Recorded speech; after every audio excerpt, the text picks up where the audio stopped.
Kia ora, New Zealand. Welcome to Sweet Chain Live. My name is Matt Drake. This is episode 93. 93. We are hurtling towards 100, keeping our head down, playing with a straight bat in order to get us over the line. Brady, how are you this evening? I am doing all right. You know, temperatures cooled off in the capital here a little bit today. Wish I was outside playing disc golf, but you know, I saw that you happened to be out playing disc golf last night. League was going on. Yeah, it was an absolute pleasure. You know, if the weather was anything, wherever you're listening to this, if the weather was anything like it was in Wellington, it was perfect evening. The sun was still out, but it wasn't too hot. Little bit of a tickle around, but not enough to put you off your putt. And so, yeah, it was an absolutely gorgeous evening. And I played relatively okay, but I saw an absolute corker of a round from someone who was on my card, and we'll get to that shortly. But anyway, for tonight's show, we're going to go through the hot scores. We're also going to do a bit of a league roundup. Would you, Adam and Eve, there's about 7 leagues going on right now across New Zealand. So we're going to dip into each of those and see how they're getting on and who's playing well. We're then going to be joined by our guest tonight, Jaye Pukepuke, who is I'm sure he'll tournament director, director for the Bros for Chains Charity Classic. I think I've got that right. Again, he'll probably correct me on that. I was going to say, I think it's the other way. It's Bros for Chains fundraiser for Bros for Change. Okay. Well, anyway, we'll get onto that. We'll be doing our picks for who we think is going to win. Of course, Drew Gibson is in town. Yeah, I was going to say who the runner-up is going to be. Well, we'll see. Yeah, I mean, and who we think is going to give Drew the biggest test. We don't have any rankings to go through because there wasn't any major tournaments last weekend. But there's 2 this weekend: Auckland Disc Golf Champs and the Bros for Change Charity Classic. Anyway, enough of that. Let's get on with hot scores. Brady, take it through the South. As always, down south, starting as ever in Invercargill, we have someone different this week. Eric Tui coming in with a hot 14 under par at Queen's Park. So well done to Eric down south. Up in Dunedin, we have Jack Maffey coming in at 8 under par at Chingford to take out the hot round there. And also at 8 under par is Tom McKay at Brockville. So 8 under is what was doing it this week in Dunedin. Queenstown, Lake Wakatipu, we got Queenstown Gardens, Caleb Duffy coming in at a tidy 17 under par. Nice shooting, Caleb. And then Flickmaster Mike, of course, getting it done at Tucker's Beach with a 5 under par for the hot round at Tucker's. Over the Crown Range in Wanaka, Ely Point, Angus Webb shoots a 3 under for the hot round. And at Lismore Park, John Menzies coming in with a hot round of 12 under par. Up in the Garden City, hosting the Bros for Chains event this weekend, we have Jelly Park and Ashton Clark shooting 11 under par for the hot round. Brooker Ave sees Tom Baker at the top of the leaderboard with 5 under par. And at Queen's Park, John O'Scott shoots a 7 under par for the hot round this week. Rounding out the Garden City at Warren Park is Scott Walker at 3 under. And then rounding out the South Island, we have Cody Golding shooting even on the 18-hole layout in Blenheim. How about them hot scores up north, Matt? Starting in the capital at Berhampore, and it's Francis Orange who hits 7 under par. Good work by Francis. Over at Khoikhoi, it's Mark Bauman hits 5 under par on the foreshore. And at Harcourt Park, it was on league on Wednesday night. Francis Orange shoots 10 under par at Harcourt Park. Just 2 shots off the course record there. That's an incredible score. Linklater was 5 under par by Arthur Horn. Spa Park Black saw Sean Ashford hit 1 under par. And over at Maryland's, Brian Beast, great name, hits 4 under par. Over at McLaren's, Dan Fordton, the shoe guy, hits evens. And over at Henderson, Tim Marshall hits 10 under par. So well done to all of them. Now, we're going to just hop across to some of the leagues that are currently in progress. There's quite a few on, as we shall see from our graphic here. So We've got this Sunday league by Run It Disc Golf. This is being held down in Christchurch. It's coming near the end now, but it's looking like Sebastian Faulkner is leading the way with this league, although in the last week it was Ashton Clark who shot the hot round with a 980 rated with Joe Berry, Sergei Sanin and Jeremy Brockenshire close behind. And it's Eilish Kumak who hits the hot round this week in the ladies division, although Catherine Mason is leading the way currently. Over in Dunedin, Tom McKay is leading the way. Who else? 10-16 rated round this past week in Dunedin, so well done to him. And Jessica Guy takes out the ladies division and has got a healthy lead in FA1. Jess. Good to see her back on the course. She's Wanaka originally. Over in Lismore, Ryan Cambridge shoots the hot round of the week with a 999 rated round. And Haley Flintoff also playing well with a 920 rated round this week.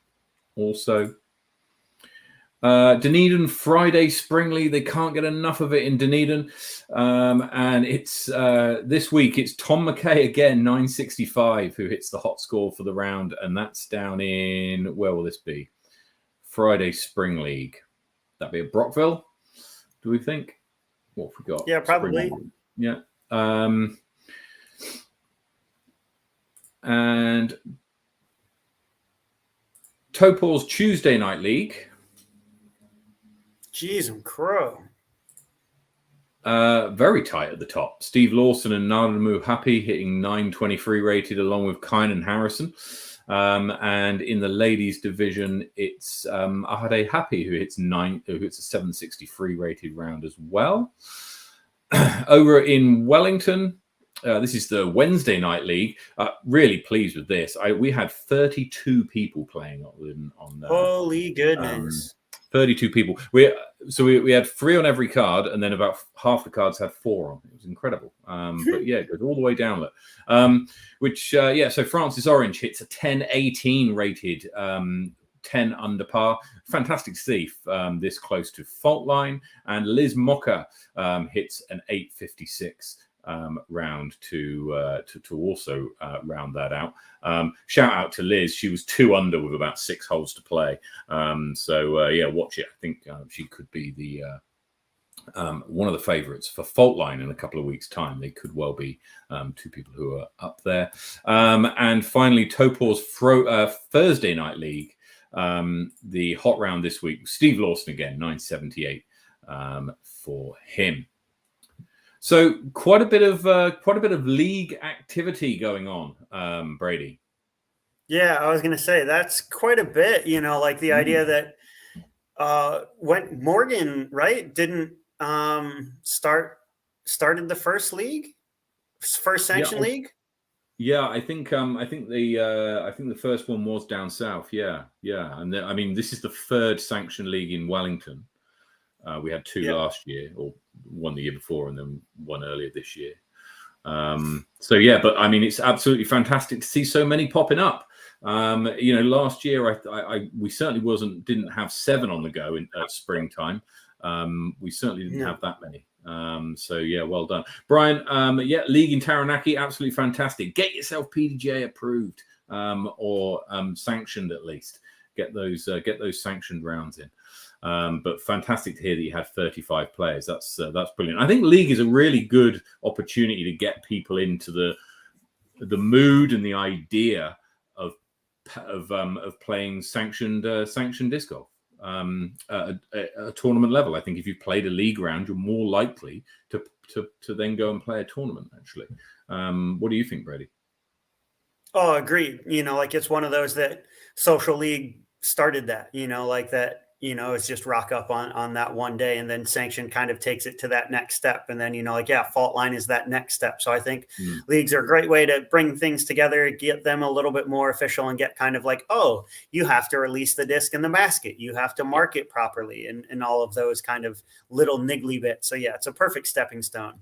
So it's great to see so many around the country in so many different places, which is really good. I'm pretty sure Auckland has one starting soon, if not already, up at Henderson, I think, right? Yeah. So yeah, they should be going pretty well. Yeah, I mean, I've been really pleased because last year we ran the league exactly the same time, same day of the week, more or less exact same conditions, same starting week, everything. And we had across the league, we had 18 different people compete over the 8 weeks that we ran it. Mm-hmm. So far, we've had 38 people play. So that's over double. And we've only been playing 2 weeks. And there'll be people who come in, like 37 people, who come in after and who, couldn't make the first couple of weeks. So,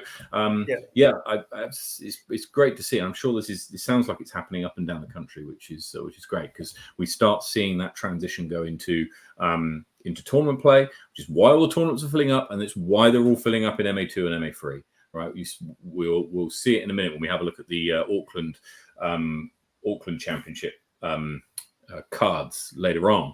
I think there's only about half a dozen people in MPO, but there's like 40 to 50 people across MA2 and MA3. It's absolutely fantastic. Now it's time for our guest tonight, who is the tournament director for let me get this right, the Bros for Chains Charity Classic. I think I've got that right. I'm sure he'll correct us. Good evening, Jay. That's right. Because it was Kia ora. I brought my friend along for some support. So Keith. Hey guys. Excellent. How are you two gentlemen? It's good. Jay's organisation is hot as, getting better all the time. So we got really chuffed that we could all come down. It's good to have everyone here this year. Yeah, I was totally. gonna say, is there anything left to organize for the weekend? Are you all set, all ready to go? Yeah, I mean, to be honest, I've just been hosting the boys, and all the other guys from Bros have been building the course all week. So I haven't really done anything. I've just been on the phone, really. So yeah, they've been putting a huge effort in, and a few volunteers as well. So. And Jay's been treating the overseas visitors to the best of New Zealand, so it's all good. There's some happy, smiley people around. It's good. Absolutely. So you've got quite a crew there, Jay. Do you want to just for people who are watching who may not be fully aware with what you do? Do you want to give us just a quick kind of summary of what Bros for Change is about? Yes, so Bros for Change works with youth and an elevator conversation. I guess we take anyone for about 16 weeks. And what we're trying to do by the end of the 16 weeks is just open their view up a little bit more. What success for us is about, not having a suit and tie and that, but more about, we've had a kid and he used to break about 4 windows, and now he only breaks 2 windows. So that's success. Nice. So it just all depends how you look at it, really. We just a lot of kids don't have dads or entrenched in gangs or in prison, or it's hard to get a hot meal or whatever. They're not interested in school, so we just take them out, do some stuff. We ask kids, we're like, oh, we're going camping and hiking, what size are your shoes? And they're like, oh, I don't know. And simple things we overlook or think that everyone should know, they don't know. We're like, put the trailer on the truck, and they're all standing around. No one showed them how to do it. So it's our job to teach them. Pretty much. It's absolutely fantastic. And we play disc golf. and we build courses. Well, that's right. So these recent installs in Christchurch with Warren Park and Ascot, Jay's got his boys and his crew to do that. So he's creating this legacy for these young young people, they're doing it. They're putting this course, and of course, we went down to Ascot today, and there's people there, and it's amazing what's going on with Bros for Change. Yeah. I mean, I think it's quite easy to think that, I don't know, certainly for me it is anyway, to think that, all the things that you've just been mentioning are kind of second nature. But unless you've been fortunate enough to, be brought up in an environment where that kind of stuff is shown to you, and you've got the role models and the teachers available, then it's easy to think that everybody has that. And so I think what you're doing is absolutely fantastic to try and close that gap and help people out who've been a lot less fortunate than some others. So yeah. Have there must be some real kind of highlights for you in terms of the changes you've seen in some of the young guys that you've been working with. Yeah, for sure. I mean, there's one of the first boys we ever had. He wanted to be in the army. He was maybe 15 or 16. So we laid out sort of a pathway plan, because you need to be 17 and a half. So we're looking at a 2-year plan. And sort of not like, okay, you need to get into the army, you need to do this. It's more like you need to have a clean criminal record. You need to pass required fitness level. You need to have pass the test in terms of NCA, whatever level. So fast forward 2 years, he marched out of the army, and then was working full time in Auckland in the MIQs with COVID, and sent me a video of the day in the life of, and he's just living his life now. And whether we had anything to do with that or not, that's like cool. If that's all we did, then it was worth it, because I know they're spending a lot of money doing F4 with other kids' systems. So yeah, that's just one. But it's also, there's heartbreak as well when you see other kids who, we do what we can, but they go back into the environment, and we kind of have no control over that. We just gotta, we call ourselves gardeners because we plant the seeds, but everyone needs to water them. Yeah, that's it's going to be it's pretty tough, but I bet it's got its highlights, as well as being pretty good fun. I'd imagine organizing a group of guys to go and do a disc golf install, for example. A good bit of fun putting out that stuff in, and that idea that I think it's called the IKEA effect. That idea that I made that, that's quite a buzzy feeling. For sure, the feeling of in 10 years they go past and like, yo, I built that course, or they'll go past now, and if they see someone doing something they shouldn't be, there's a feeling of, hey, disrespect that thing that I worked hard for. Yeah, hard. So you've got the tournament this weekend. Run us through a little bit of a few of the details. Again, if people are playing in it, they probably know all these details. But you're playing. Whereabouts are you playing? Playing at Brook Ave. We have done a whole new course to last year.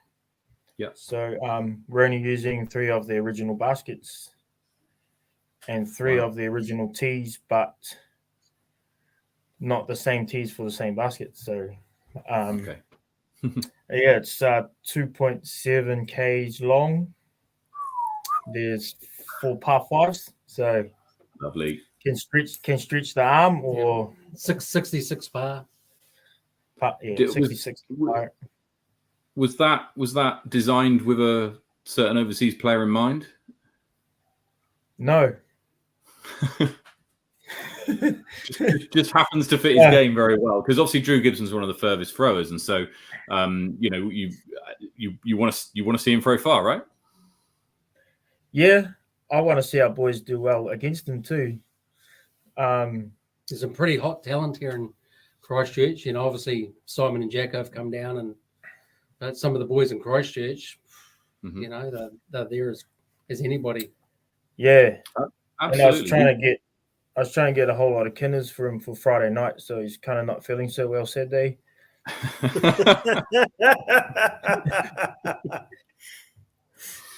Yeah, I mean, But, you're right. There's quite a lot. There's a lot of emerging talent in Christchurch. I mean, we've seen Joe and Jaye are probably the hottest two, and then you got Sebastian in the juniors coming through. So yeah, I mean, there's a lot of talent there, and it'll be really interesting to see. I'm going to be following this on PDJ Live quite intently.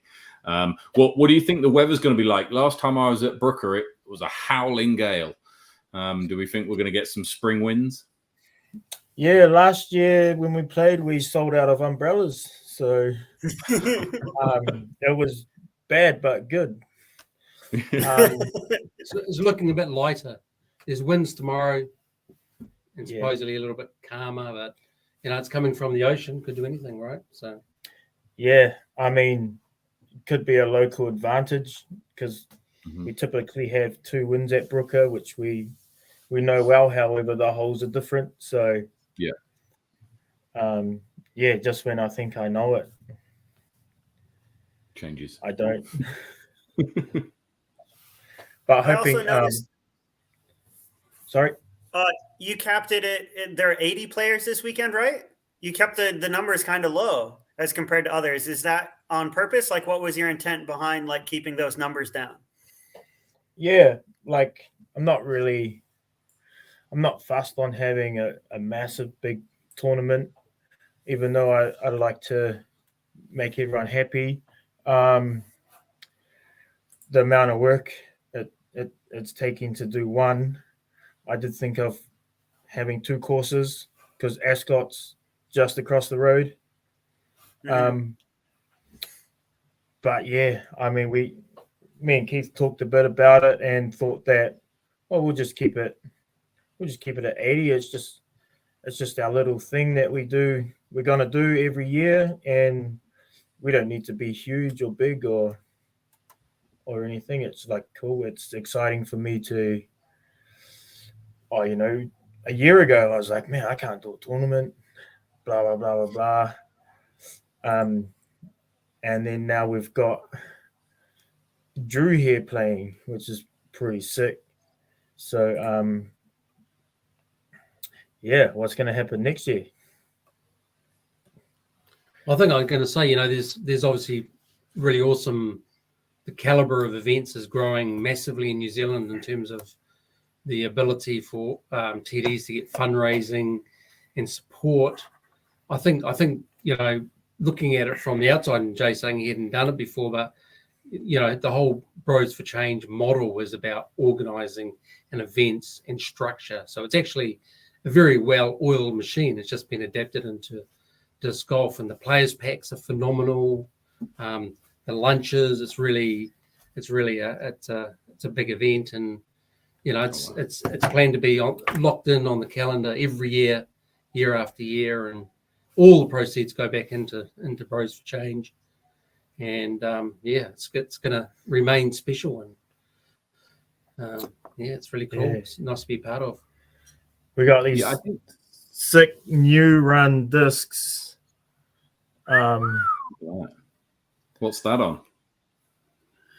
It's on a special disc. Actually, my favorite. It makes a sound when you go like that. Is it a Kahoo? Is that a Kahoo? It's a new run Kahoo XG. So I've thrown one of those a couple of weeks ago. Chris Sinai bought one down, and I met him in the park. He said, "Have a throw of that." It was, I think they're going to be very popular. I think they're going to be very popular because the XG is one of the more popular Kahoo molds. It's just been a battle to recreate it. I mean, this is probably only the 4th run ever we've really nailed that difference. So hopefully onwards and upwards in that regards. But yeah, Jay's always been super keen on those. And when you got a slow arm, you need something a bit understable. Yeah, it was a fantastic disc. So if they're in the players packs. Yeah, this is one of the discs in the players pack. Oh, wow. And Well, I was gonna say, sorry, go on, Brady. oh, with both of you there, I know that we recently had a collector's edition, and I know that Jay, you were instrumental behind bringing the Tani Mahuda disc and stamp to life. Can you tell us a bit about like that process? Did it come out how you wanted? It did. It was really hard because there was a lot of parts, and because Keith is in the North Island and I'm in the South Island, so a lot of time on the phone and emails, and them coordinating their side and me coordinating my side, and then shipping back and forth north and south, and then something goes missing, or then getting stuff from China. But we got it done, and we learned a lot, and the next one's coming out soon. Ooh. And I think the next process in terms of the concept of the Atua series, which Jay's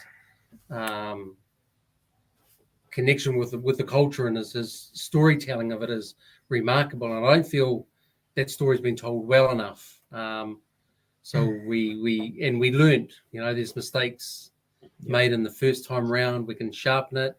We need to increase our storytelling on the whole thing, because really it's really exciting. But it's it's a good story. When can we expect that, Jay? I mean, RPM's got a few things coming, so I might have to wait in line. Okay. I was trying to get some spoiler I think January. Okay. I think there's a couple of things coming out in January, and I think the cartons we bringing out of China, and that's never a fast process. So it's in the new year. So it's Christmas is around the corner. So. It's all right. Maybe, like the next disc can be my Valentine's Day date, if we're looking at January, February 14th. Heard it here first, ladies and gentlemen. Yeah. So, Keith, to your point earlier about the Charity Classic being kind of a staple of the New Zealand calendar already, and it's only been going for a couple of years. The second year that it's been going. Who do you think this year is gonna play well? Is gonna take it out? Have you got any hot tips for who you're gonna go for?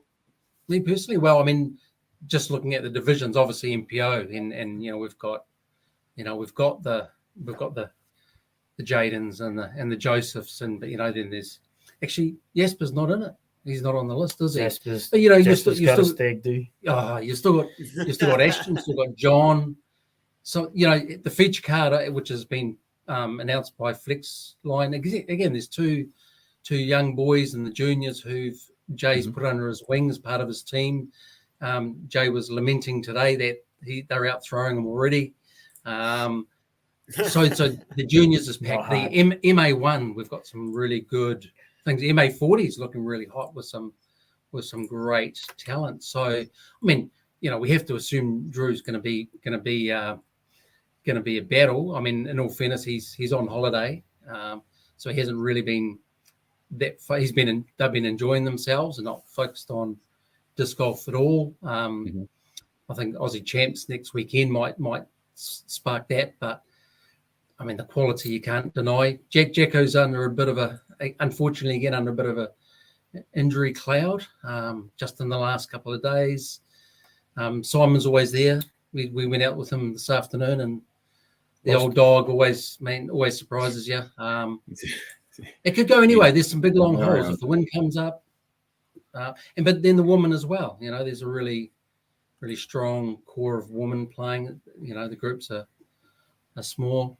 Then there's us old farts in MA 50. Greg has took it out last year, and he's been playing quite well. And Jay was saying he shot 11 under on the first round of Ohau. It's good to see Dimitri from Auckland come down. I think there's just a lot of latent talent that it's going to be really, really cool to see. Yeah, I mean, no doubt, it's a stacked field in the MPO division. I mean, let's make no bones about it, right? So you've got Jackson, Like Jay, you. and Simon are all ranked in the top 6, I think, in the country, and then Mikey's also in the top 10. Joseph's in the top 10. Ashton's just outside the top 10, and then you've got players who can turn it on and do it and surprise us, right? Callie did that. John Hughes arguably did that last year when he pushed Jasper all the way to was it a playoff in the end that they had to go to? No, I think Jasper took it out. Or was it the very last hole? It was Last certainly hole. very close at the Yeah. end. Yeah. John Hughes, Isaac Sassanuma Howard's all been playing well. So yeah, you've got a really stacked field there. When we do our picks a little bit later, Brady and I are going to be really quite stuck, I suspect, for who's going to be taking that. Mana Placid, he's a big thrower too. So I think he's only played maybe one tournament. But I know he's aced. I think he's aced hole 5, which is 135 meters. Ooh, Whoa! very good. Another one to look out a heck of for. an ace. Well, and you spoke before, Jay, about, a couple less windows being broken as a success, like as a TD and like as a player, like scores aside, what's a successful like Bros for Chains weekend look like for you? If I go off last year, I mean, no one died.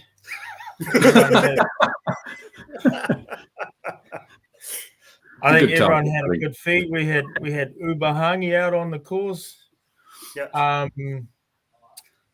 We had some great prizes that were not cash because obviously it's a charity event. And then the money we did make, we made up some Christmas parcels and gave it to people who maybe wouldn't have a Christmas meal. So that's awesome. Everyone who played in that tournament supported Christmas parcels going out to people in Christchurch.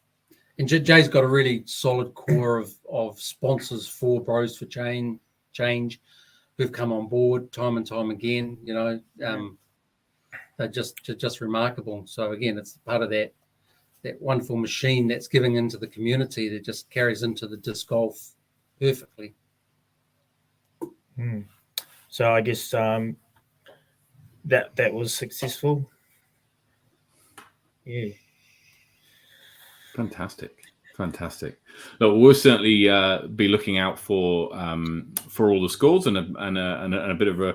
I'm sure we'll get some updates as to how the tournament goes and how everybody's playing. And you got the clinic tomorrow. Yep, clinics tomorrow. The one in Auckland was great. Drew sounds like he's got a blow-off valve on his drive. The way it snaps out of his hand is like, yeah, like unreal. Like a race car's changing gear going past you. Little turbocharger on that, like right hand to hand.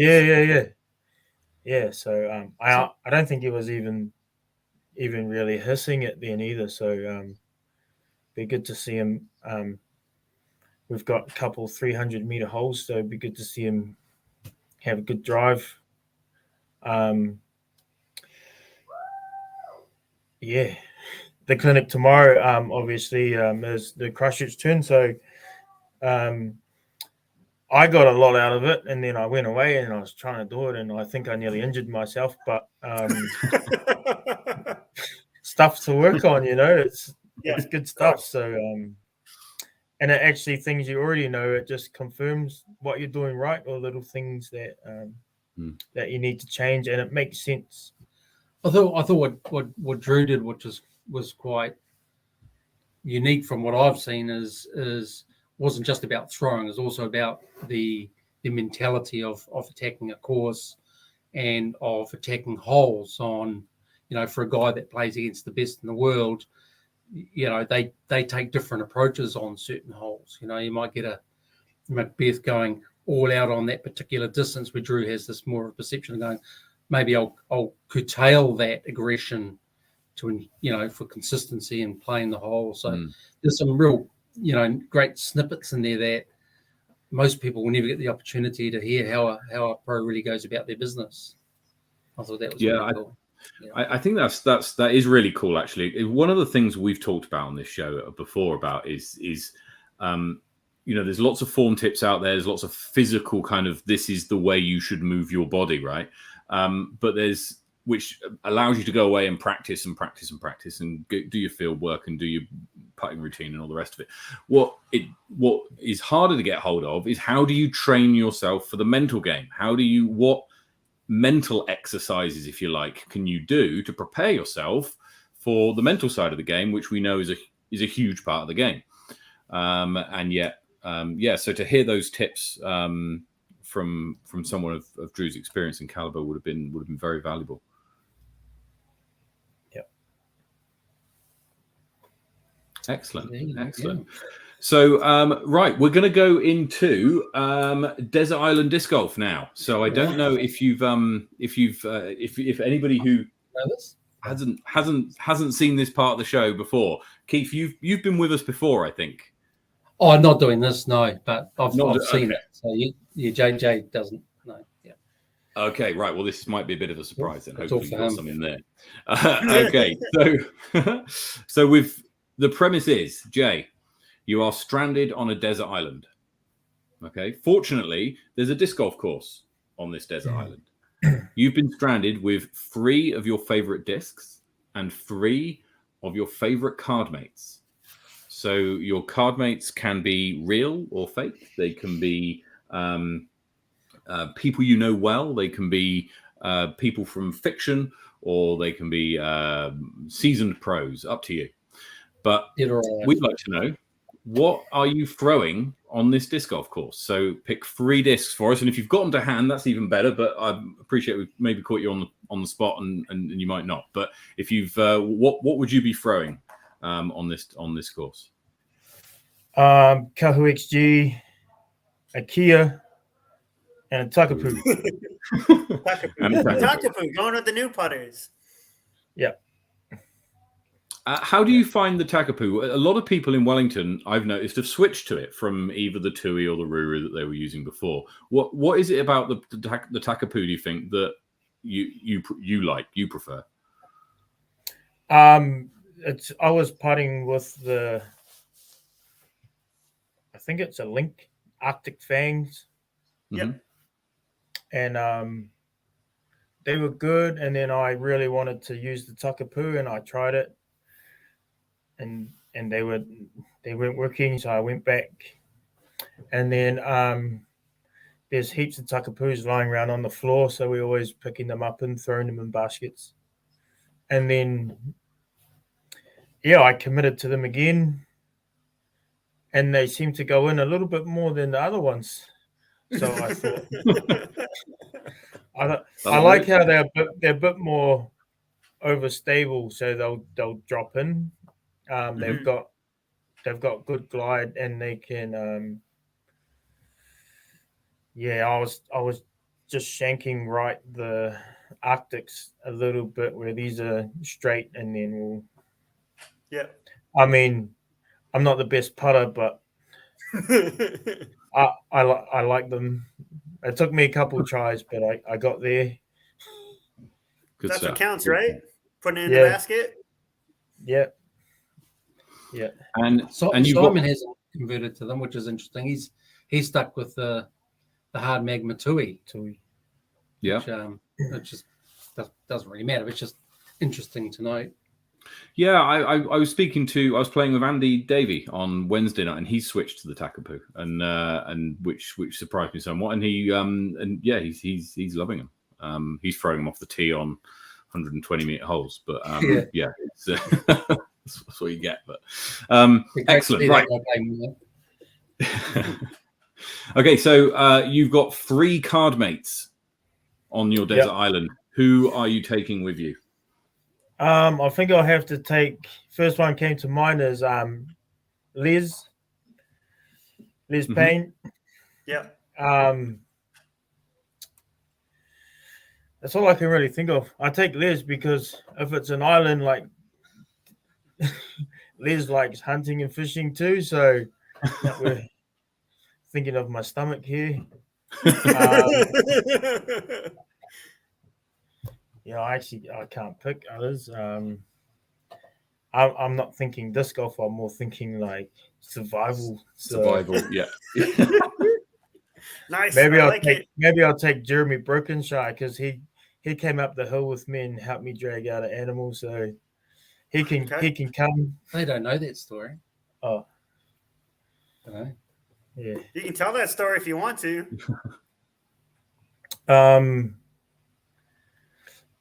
I played Oho, and I just finished my round, and then I was relaxing, and then looking up the hill as I normally do, and then I seen a bull tar up halfway up the hill. Yeah. So I checked, make sure it was open dock hunting land. Mhm. And then so I went and got it and then bring it down. So I shot a 10 on my round and then I shot a 12. Ding ding. Nice. 12-inch bull tar. So that's a nice trophy. Good stuff. But Good Jeremy stuff. went up and brought it back with you? Jeremy helped me because it was pretty big. And he wanted to come for a walk, so he came. And lucky he did come because Just going for a walk, right? Would have been a long night. Yeah. Excellent. Right. Just before you go, we're going to get to know you a little bit more. We've got our quick fire round. So this is 18 questions. The first 9 are family friendly front 9, same questions every week. The final 9 are safari back 9, and they take the form of a this or that kind of question. Okay. So question number 1, what's your name? Jaye. Where were you born? Auckland. Where do you live now? Christchurch. What's your PDGA number? 161704. How long have you been playing? 2.5 years, just over. Your favorite disc? Kahu XG. Your favorite course? Waitoa. Your favorite MPO player? In New Zealand? Anywhere. Oh, I like Drew. Favorite FPO player? I kind of only know 3. Okay.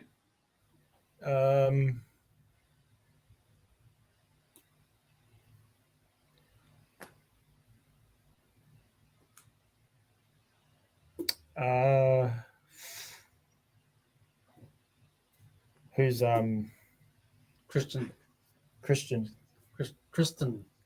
Tatar, Tatar. the Yeah. Estonian. Not a bad one to pick. Very good. Tristan. Yeah. She's had a great year.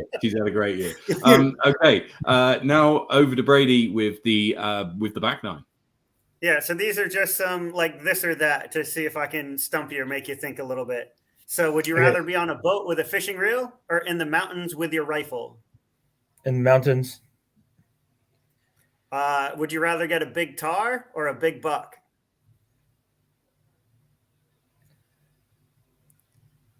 Tar.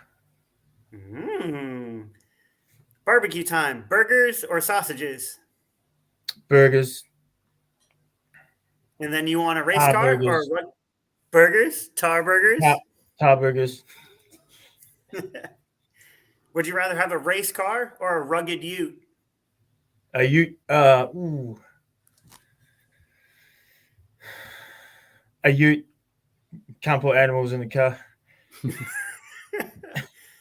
Would you rather be ranked 47th as a professional or number 1 as an amateur? 47. Do you prefer forehand or backhand? Backhand. Are discs for throwing or collecting? Both. Throwing. I Yes. threw some collecting discs, and they're not what they're worth. Would you They fly rather the same. be? Would you rather be the New Zealand Nationals champion, or would you rather be the Tour Points champion? New Zealand champion. Yep, wants to win the Nationals. And going for that win, are you going to run it or are you going to lay it up? Always up the guts. Run it, baby. Let's go. There you go. There is your quick fire round. Thank you so much, Jay. That was awesome. Fantastic. Look, Jay, thank you so much for joining us this evening, and to you, Keith, as well. Surprise thank you, Keith. for us. That's great. Best of luck this weekend. Have fun. We'll be following it, and we're looking forward to watching the coverage when that comes out as well. But very best of luck and for this weekend. And look, the work that you're doing with Bros for Change is absolutely fantastic. Keep doing it. It's brilliant. It's brilliant. Thanks so much for coming on. All right. Cheers. Good night, guys. Thanks. Cheers. Thank you, gentlemen. Oh, there we go. So they got quite a weekend ahead, eh? Yeah, geez. And add on Drew in. So, Jay's like, thankfully enough, he has a crew that can set everything up so he can play like Little Mr. Host. I remember hosting some folks in Wellington when I ran like Nationals in Middle Earth, and like it's a nightmare to play host duties and try to run a tournament at the same time. So yeah, his house is full, his hands are full. He's going to have a busy weekend. So all that remains for us to do is to go through the picks for this weekend. Brady, give us a top five. Who have you got? Let's see. Yeah, Drew's one. Let's go. I'm going to do Jay. Let's have Jay number 2. He'll be in the top 5. Joe will be there in the top 5. I'm going to say Jackson, despite whatever this injury cloud that Keith hinted at, will still be in the top 5. And of my dark horse this weekend is going to be Mikey Yu. I think regardless of the situation, he's still consistent under pressure. So he'll round out my top 5. Who you got? Excellent. Well, yeah. Look, so I'd probably have the same. The rankings would suggest that Jacko's going to take it out after Drew, with Jay and then Mikey Yu, and then Simon. Sorry, then Joseph, then Simon. Okay. And then Callie Thompson and Sebastian Faulkner will be following them up. And I would say that, look, Callie Thompson has been playing some really great disc golf. And I think that it's a great environment. The kind of feeling that I'm getting from this tournament about the atmosphere that's going to be there, I think will play well for Callie. And so I wouldn't be surprised if we saw another good result from him. Yeah, I was going to say, and to be fair, I can't really go past John Hughes. Plays really well at home. He's normally pretty relaxed on these big courses. Same with Jeremy Brockenshire. I definitely think it's going to be quite competitive in that kind of like 5th to 10th range, kind of rounding out that top 10.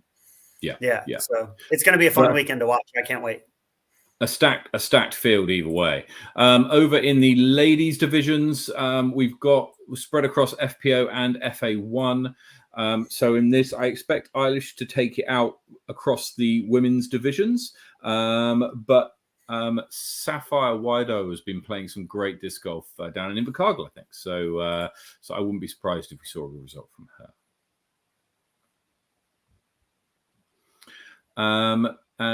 So if you want to follow that's this weekend. It's on pdga.com/live.